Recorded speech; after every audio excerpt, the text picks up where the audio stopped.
Hi friends, అందరు బాగున్నారా? ఇలా ఉన్నారు.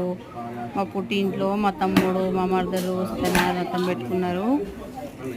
మా అమ్మ వాళ్ళ ఇంటికి వచ్చాను. రథం అయితే స్టార్ట్ అయింది ఫ్రెండ్స్.